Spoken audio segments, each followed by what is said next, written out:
Hey everyone, Rich Swerbinsky with the Mortgage Collaborative. This is the last week in Mortgage Today. We're going to go ahead and get started in about 30 seconds here. Julie, any big Thanksgiving plans for the week? Going to do a tradition with some girlfriends, and we rotate around, and thank goodness it is not my year to host Thanksgiving. So I'm just going to bake some pies and go enjoy myself. How about you, Rich? I am hosting, unfortunately, but it's not, I don't want to say unfortunately. It's a small group. So some family that are out of town doing some other things. So cooking for about a dozen. So That's not bad. not bad. Yep. Yeah, I'm gonna do a little football over the weekend, see if my hapless Broncos might win a game. I'm not betting on it, but we'll see. They beat all the teams they should beat, and then it seems like when they run into the good teams, they struggle. So, but I can't speak as a Browns fan because it's been the same tune. So there's always that cry, maybe next year, right? oh, it's the Cleveland saying, yeah, for sure. So. All right. Happy Tuesday afternoon, everyone. Rich Swerbinsky with the Mortgage Collaborative here, as we are every Tuesday, with the last week in Mortgage Today, our weekly whirlwind through all the latest news and happenings in the mortgage industry. Each week, I am pleased to be joined by one of our lender members as my co-host. And this week, really thrilled to be joined by the president of consumer lending of Adams Bank and Trust out of Colorado, also TMC Board of Directors member and longtime TMC member, Julie Piepho. Julie, great to see you. Great to see you too, Rich. Thanks for having me on. I appreciate it. Excellent. And as always, any questions, comments, thoughts anyone has, please feel free to drop them in the chat or the Q&A, and we'll go ahead and incorporate them into the show. Julie, let's start with the Fed. We have a Fed chairman nomination, as most thought, although it got a little squirrely there the last couple of weeks with the interview of Lael Brainerd and a lot of political bickering from both sides for their candidate. President Biden elects to nominate the existing Fed chair, Jerome J. Powell, who largely credited positively for his actions in the wake of the pandemic, acting very aggressively and very decisively, certainly printing a lot of money that's been pumped into the U.S. economy, gets the nod once again to be the Fed chair. Any thoughts on current Chairman Powell's renomination? Well, I think it was a positive move. I think Biden wanted to steady the course. I think, he kept a Republican in, and vice chair is now a Democrat. Powell is not controversial. He's brought a lot of jobs in. One of the things that Powell really is focusing on is jobs, which is positive, rather than curbing inflation. Yes. Does he have to curb inflation? Of course. That's the big thing that's on the docket right now, correct? What's going to happen with inflation? So that's the big thing that he and Brainerd are going to have to talk about, is how do we keep inflation down? But I really like the part that they're talking about the job, the increasing in jobs, increasing in employment. How do we keep doing that? Which is something different than we've talked about in the past. Yeah, certainly an interesting dynamic with employment in America. All the employment numbers are good, but they're just shifting, like trying to get fast food the other night, at least where I live in Northeast Ohio, like none of the fast food places, their dining rooms aren't open because of staffing, and the line for the drive-through is incredibly long. So, people migrating away from these customer-facing kind of, lower level to middling jobs. Medical's been impacted as well pretty significantly in favor of work from home jobs and, more kind of sit in front of the computer employment. Interesting to see how that will all play out in the coming months and years, but it feels like just the employment dynamic in America has been changed pretty dramatically. It has, and I do find it curious because we're seeing that employment is increasing, jobs are increasing, wages are increasing, but yet I just saw an ad, maybe it was on the football game the other night. It was a 15-second ad by FedEx for employment, and of course we've all seen the Amazon ads for employment. You see banners everywhere for employment, so obviously, we still have a huge need for workers in all sorts of areas. Denver International Airport had a job fair for 5,000 jobs, 100 people showed up. So increased employment, yes, but yes, there's still a lot of jobs out there. So I think Powell and Brainerd still have a lot of work to do in front of them. Well said. Moving on. Something that's not new news, but has been in the news and been talked about a lot by our members and the broader mortgage industry. That would be the HUD MMI fund, of course, the reserve fund that reserves against FHA loans, capital ratio levels up over 8%, over 4 times the statutory limit, has really spurred a lot of debate in the industry on what, if anything, HUD should do there. Should they lower FHA premiums up front, monthly, maybe both? Should they not overreact, wait and see what happens? Your thoughts on the matter? Well, we've been talking about it for several years now. We've gone above the statutory limit. First, we had to make sure the reverse mortgage fund was profitable since they mixed those together. And now that we're at the 8% remark, Brooke Smith at MBA saying, come on, folks, let's look at this. And I think same thing too. Let's look at both the upfront and the annual MIP and say, come on, let's give the first-time home buyer a break. And that's what we're really looking at. And as we look at affordability for the first-time home buyer, they do need a break. I mean, the cost of housing is expensive right now. So if we can give something back to them and upfront MIP and the annual MIP, I think we should. Delinquency rate, it will always be higher than the conventional delinquency rate, but it's not that high right now. So I'm definitely in favor of looking at lowering both the upfront and then monthly MIP. What are you thinking about it, Rich? Well, you're right, because this is not a new issue. I mean, we've been talking about this for years. The MMI, the capital ratio has been up over 6% now for years. And, I think the more conservative pundits have said, well, let's wait and see what happens. And now, it's risen 200 basis points and we're up over 8%. And you're right, we really have an affordable housing problem in America. There's no way to get around it.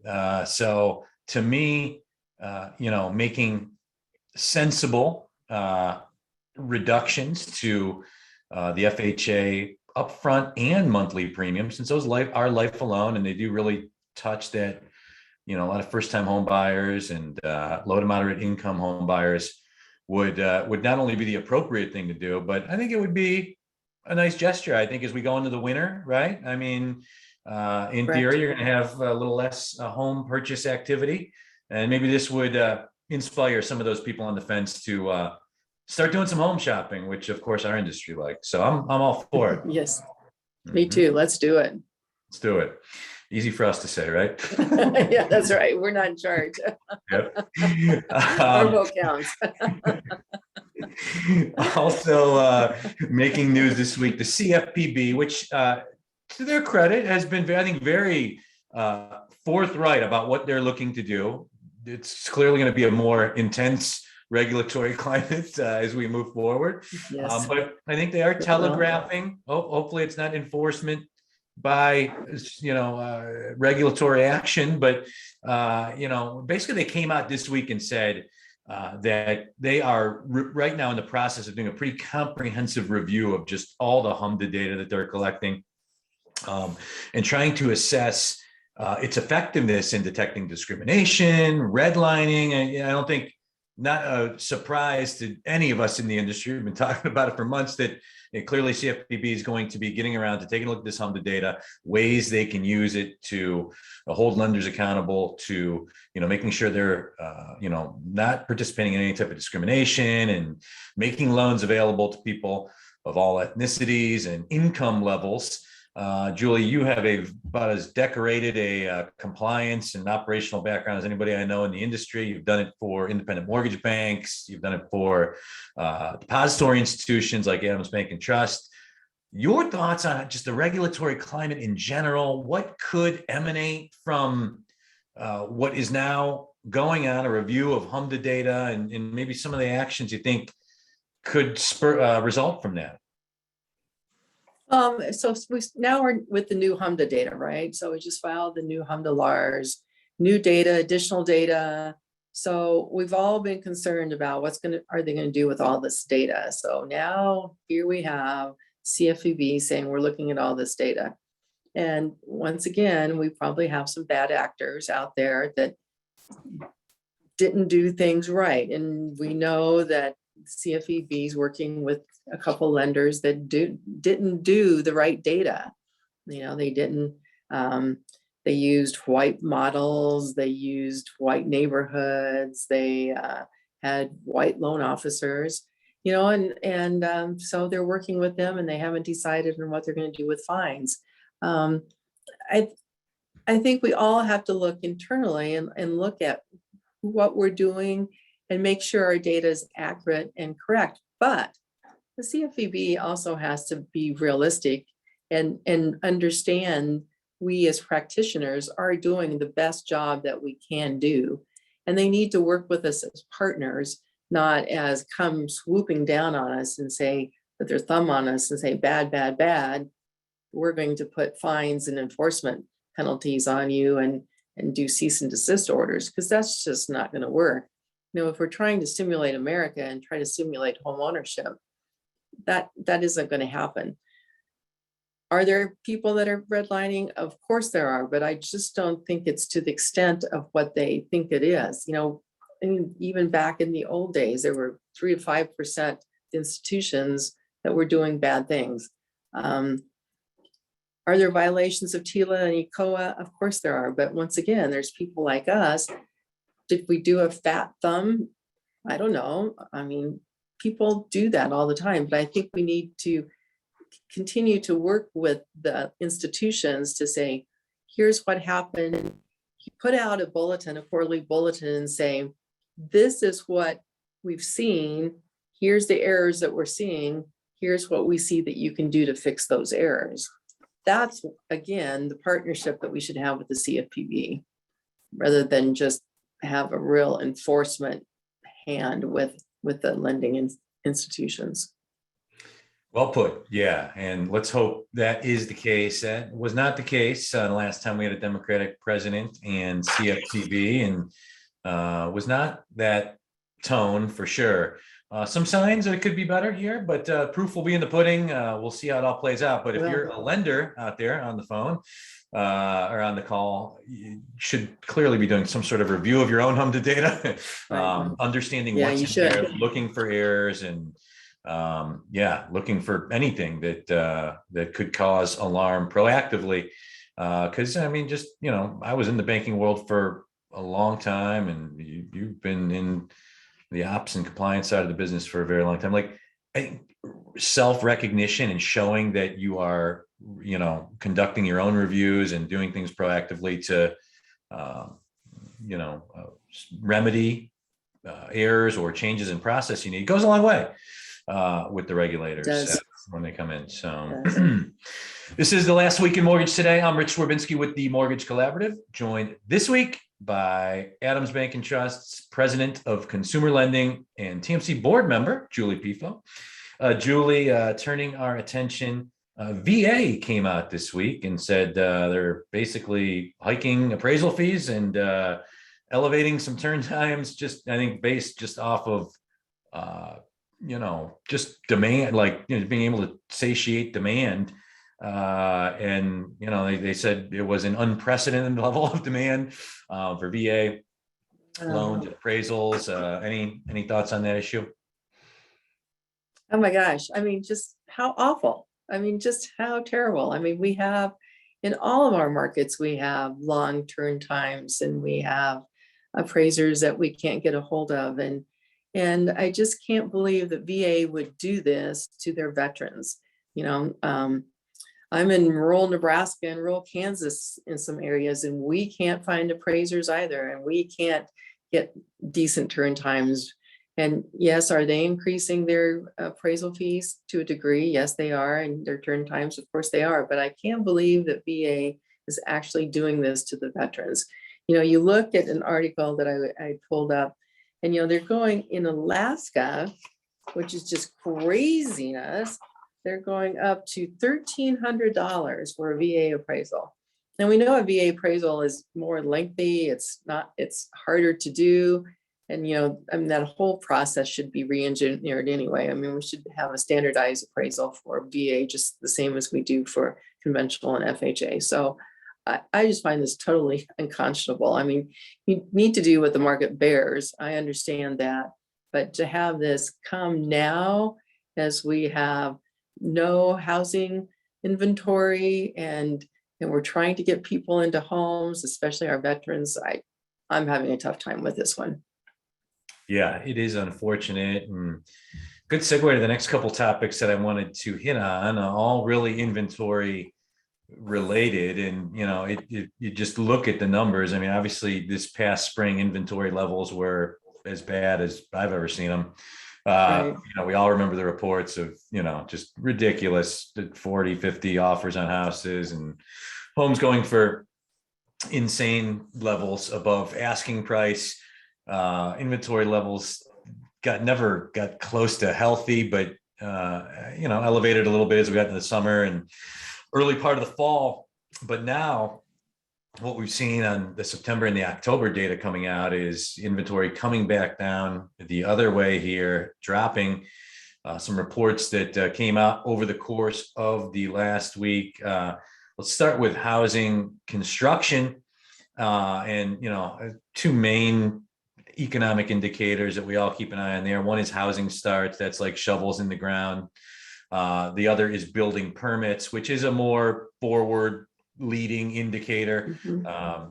Plans to put shovels in grounds. And housing starts flattened out in the most recent month based off the data we got this week. But building permits up 4% in October over September, up almost 4% year over year this October. From last October was a departure of from what most economists predicted what was coming. Seems like a good sign. How's the just new home construction markets and the areas that you're in, and would love your thought on just new home construction in general. It's been a weird last year and a half for it. Just a lot of different impediments. Some related to the pandemic and some not. Yeah, it is. And I think that's really positive news, because we do have an inventory / capacity problem. And I'm sitting on an affordable housing subcommittee for the state of Colorado, which is just for distributing the CARES Act money. And it's all about capacity. And so you've got to, where's the land, where's the workers, and where's the supply, and that's all it is. And so to see building permits up, and employment up, that gives me hope that maybe we're finding some more workers that are working in the trade. Supplies are still an issue, obviously, but if we can get some land, I'm looking out here and I see some vacant fields in my office, that are ready for development. And it's still, unfortunately, we're trying to work with some of the municipalities to say, hey, can you streamline your process of doing approvals on subdivisions? I think there's a whole process here that we all need to work with so that we can try and get this put together. So that gives me great hope that maybe there's some of these things that's happening throughout the United States, for whether it's affordable housing or whether it's just, like you said, sticks in the ground. I loved when I travel to look and see how many cranes there are. That's when I see cranes in the air, that makes me really happy, because I know there's economic growth happening right there. Absolutely. So moving our attention to new and existing home sale reports also coming out over the course of the last week here. New home sales in October down 6.4% from September. I think largely related to some of the issues we just talked about on new home construction. Existing home sales up 0.8%.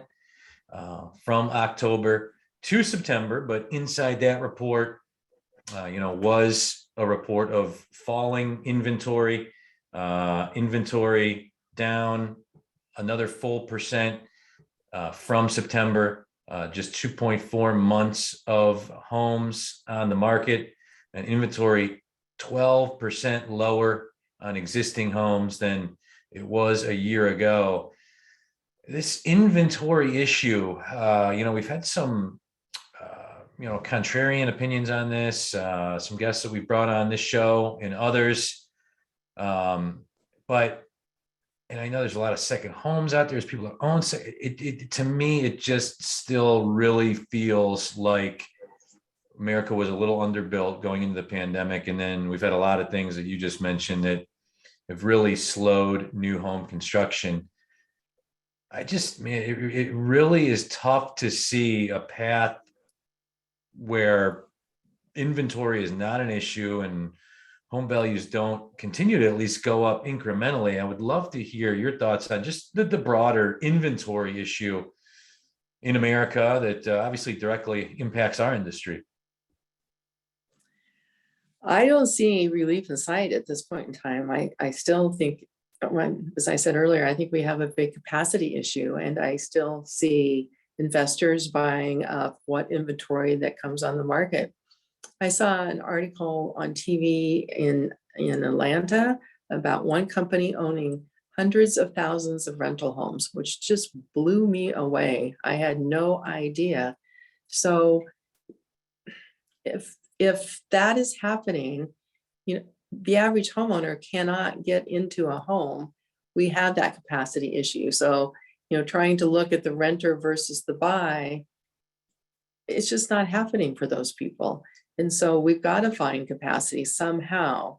And when you have 2.4 months of inventory, that's not good for us. So I think it's going to continue to happen. Now we're getting into the season where people aren't going to put their homes on the market anyway. It's just seasonal for most of us in the United States. It's going to stay that way until probably March, April.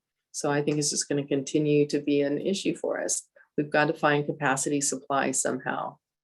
And I don't know how that's going to happen until we figure out the lower issues of working again with municipalities. We got to streamline, we've got to find the land. We've got to work with different ways of creating capacity. I know we're working on the state, and it's not tiny homes. Tiny homes is not the answer, One of the things that we're working on is, can we create modular home factories? The cost of modular home factories to build a modular home is $87,000 versus $308,000 for a stick-built home. So if you can find the land and put a modular home on that, again, I'm looking at affordable housing versus just overall housing. But there's some different issues that you can look at too for capacity. But I think it continues into 2022.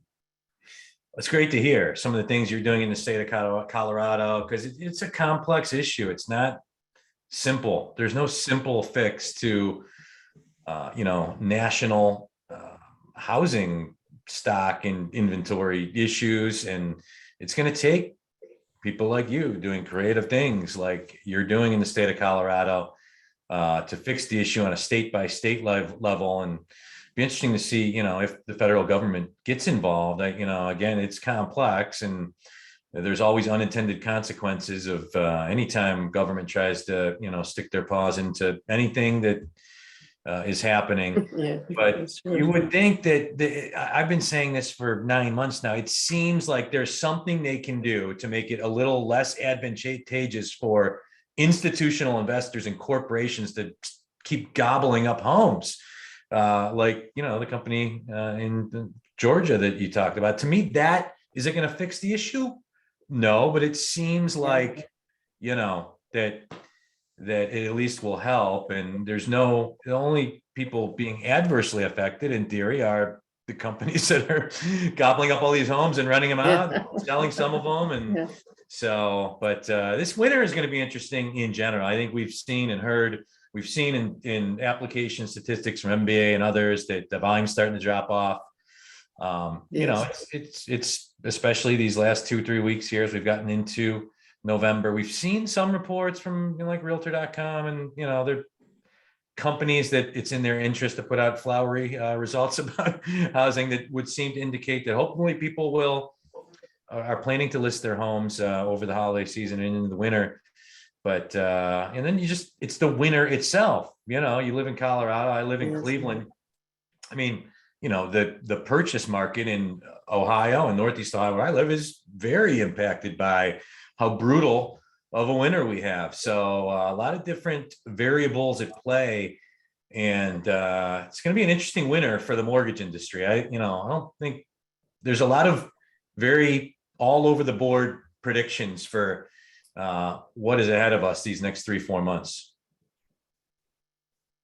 And I think we've got to be creative. We've got to understand what our markets are, who's in our market, who's trying to develop our markets. And I think it is going to be a different winter for us. I mean, right now, we don't have a drop of snow. We have now broken the record since 1934 of the most days without snow in the Front Range of Colorado. So it's different everywhere right now, what's going on with the market. So we could be building a ton of homes if we had supply and inventory.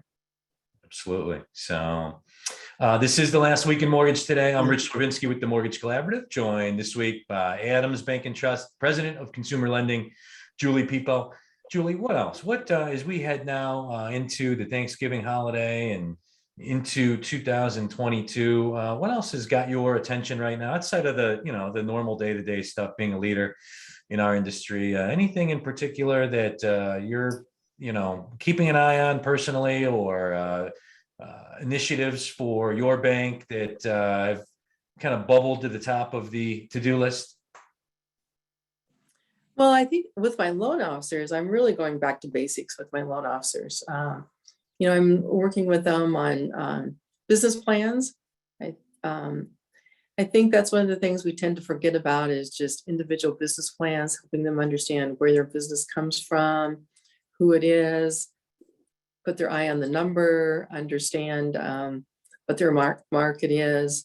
Go drive around with them to understand that this builder's subdivision is a national builder and they're not going to get any loans from this one, but here's a little niche market over here that's got 40 homes in it. Can we become a preferred builder here? Who's the realtor that's doing a lot of business? So I think we tend to forget about that in a lot of times with our loan officers. So that's one of the things I'm doing with our loan officers for 2022 is going back to basics with the loan officers. Yeah. Go ahead. I was just going to say, I've heard the same thing from a lot of other leaders in our network I respect, because it's been like for an LO shooting fish in a barrel the last year and a half. A lot of really not excellent LOs that have made a lot of money. As we move forward, really is going to be a lot tougher, probably for some years. So great point. And didn't mean to cut you off. Go proceed on. I think you're going to make it. Okay. I was just going to say with the MBA projecting a 30% decrease in volume next year. I mean, we weren't heavy refi, but still, you've got to know where you're getting your business from. And sometimes loan officers just, even in a bank environment, think that people just walk in the bank and want to say, hello, I want a mortgage loan. And that doesn't happen. We have to be creative. I think as a bank, I'm working on some creative products for the bank to put out for portfolio. So I think we all have to be creative of how we market and what we think of and how we approach our customers. Awesome. And for those TMC members that are in the audience or listening to this or watching it after the fact, our 12 days of TMC event starts next week. Really is a fantastic event, 55 different really interactive sessions. And we tabbed Julie to interview the CFPB Acting Associate Director of Supervision, Enforcement, and Fair Lending. That sounds really intimidating.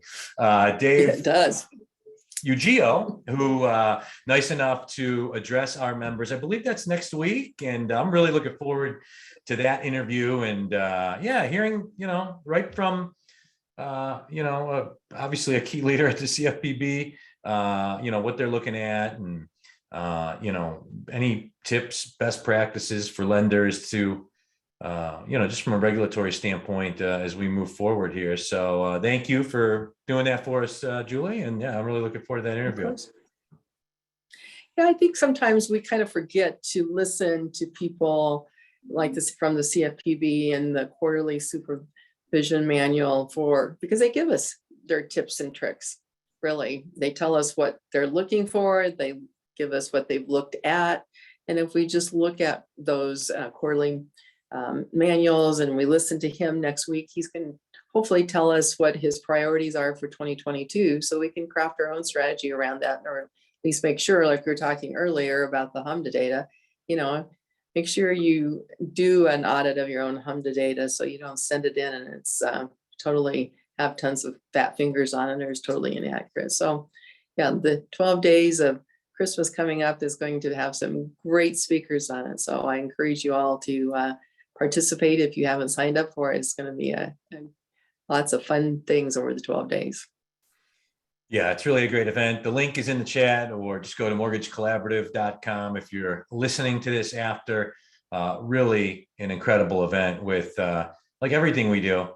Julie's on our board of directors. Our board of directors is intentionally populated with our lender members. So one of many cool things about TMC, kind of managed by our members, and everything we do, from our in-person conferences to events like this 12 days event, we have no MO in putting this agenda and all these sessions together other than to give our members exactly, what they're looking for, what they want to hear about, what they want to talk about, the most pertinent issues facing them as they head into the new year and what is going to be an interesting and tougher year. So I hope to see many of you in these tic-tac-toe video boxes in the coming weeks on the 12 days event. So, well, Julie, always greatly enjoy talking about our business with you. Appreciate your involvement with TMC, your early belief in TMC, and all you do for our organization, and for co-hosting the Last Week in Mortgage today. Thank you. I enjoyed it.